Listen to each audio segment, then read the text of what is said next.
أعوذ بالله من الشيطان الرجيم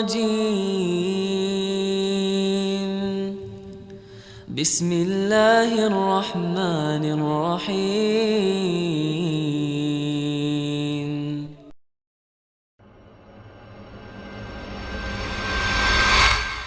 Yang kelima, hati-hati dari musuh yang selalu mengintaimu. Jangan lupa, jangan mudah minta cerai atau menceraikan. Jadi ada syaitan ya, ingat.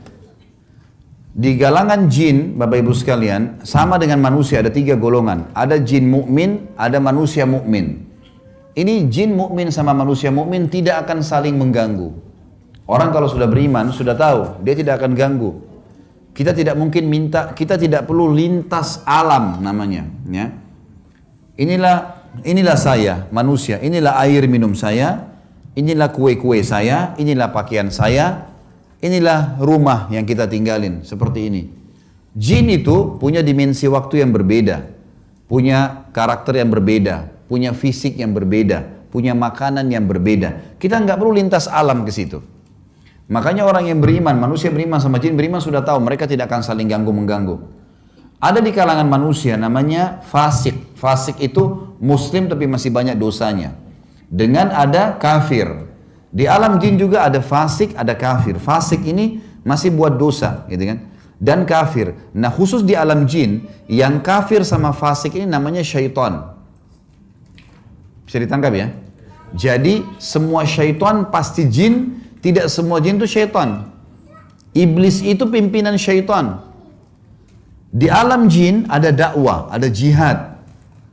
Ada dakwah buat mereka. Kalau bukan karena permintaan iblis, minta agar dipanjangkan umurnya oleh Allah pada saat dia tidak mau sujud kepada Adam alaihissalam, pada saat awal diciptakan Adam, maka sudah lama dibunuh oleh jin-jin beriman tuh. Kalau Bapak Ibu mau lebih jauh, ada ceramah saya di YouTube kalau nggak salah tentang membongkar praktek sihir dan perdukunan. Panjang lebar saya jelaskan tentang masalah syaitan. Intinya teman-teman sekalian, syaitan ini berusaha untuk menyesatkan manusia. Dan yang paling jadi target utama tadi saya bilang hadisnya adalah iblis, perceraian suami istri. Hati-hati. Saya bilang jangan mudah minta cerai. Bapak-bapak ini ibu-ibu, bapak-bapak jangan mudah menceraikan. Cerai itu seperti kalau ini Quran ini teman-teman sekalian dikemas rapi, plastik begini, taruh baik-baik dalam sebuah rak, di dalam sebuah laci, kuncinya simpan. Ini jangan disentuh, ini sesuatu yang sangat mulia. Ini hanya dipakai kalau darurat. Kata cerai itu darurat. Pasangan kita jahat, tidak jalanin kewajiban, ya, ahli maksiat, nah baru kita pakai itu. Jangan cuma tidak dibelikan baju, ibu-ibu, suaminya telat atau bantu ibunya, kemudian kurang uang bulanan langsung minta cerai. Bagaimana caranya dia mau hapus status ibunya itu, gitu kan? Ini kan semua harus diperhatikan. Sama bapak-bapak juga begitu. Sedikit-sedikit ancam istrinya, kalau gitu saya ceraikan kamu, kalau gitu saya ceraikan kamu. Ini nggak boleh kata-kata cerai ini. Saya subhanallah kaget waktu masuk di salah satu pengadilan ya. Saya pernah lewat di pengadilan di Surabaya, saya pernah lewat di pengadilan di Jakarta. Ada angka di situ, antri nomor 396, nomor 405. Saya tanya orang-orang pengadilan, apa ini Pak? Ini orang antri mau cerai Pak. Antri mau cerai. Sampai saya bilang subhanallah, ini berarti inilah apa namanya markasnya syaitan di sini nih. Bagaimana membuat orang antri untuk cerai 400 orang per hari loh. Setiap hari itu. Dan ada ibu-ibu keluar bangga bawa surat cerai.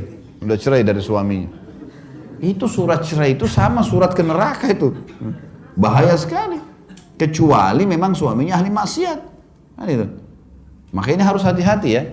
Ingat, Allah Maha Adil, Maha Melihat, Maha Mengetahui. Dan sudah bersabda Nabi Muhammad SAW, Al-jaza min jinsil amal. Balasan akan datang sesuai dengan kadar perbuatan seseorang. Kalau Bapak Ibu sudah adil, baik dengan pasangan, lalu pasangan kita yang jahat, terjadi perceraian, demi Allah akan didatangkan gantinya yang lebih baik.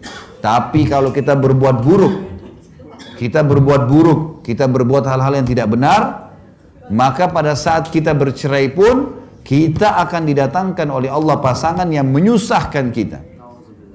Iya. Nanti. Karena Allah Maha Adil. Kalau Allah sudah kasih pasangan yang baik, yang soleh dan solehah, sudah tinggal jalanin kehidupan, tinggal tunggu kematian, mati masuk surga itu. Kenapa harus rumitin kehidupan, gitu kan? Ada banyak perempuan kasus di Jakarta begitu. Gara-gara digoda sedikit sama suaminya sibuk kerja, suami sudah menganggap, Bapak Ibu sekalian, ini istri saya sampai hari kiamat, sudah sampai meninggal. Saya biasa bilang sampai istri saya begitu. Kita menikah ini, bukan menikah 1-2 hari loh ya. Saya akan nikah dengan kamu, ini saya terima kamu jadi istri saya sampai saya pinang kamu di akhirat. Saya mau bawa kamu ke surga bersama saya. Jadi nggak ada kata-kata cerai dalam rumah tangga ini. Kecuali memang ada pelanggaran agama, diingatkan tidak mau, baru. Tapi kalau enggak, jangan. Kalau 1-2 hari tidak sempat diberikan hak, ada waktu yang kurang gitu kan, maka kita maklumi, masih ada hari-hari yang lain. Jangan mudah kecewa. Banyak orang minta cerai atau menceraikan hanya karena kekecewaan-kekecewaan yang masih bisa diobatin sebenarnya. Hati-hati, syaitan selalu membuat orang itu bercerai. Dan ingat kata Nabi SAW, jangan main-main di 3 hal. Pernikahan, rujuk, dan perceraian.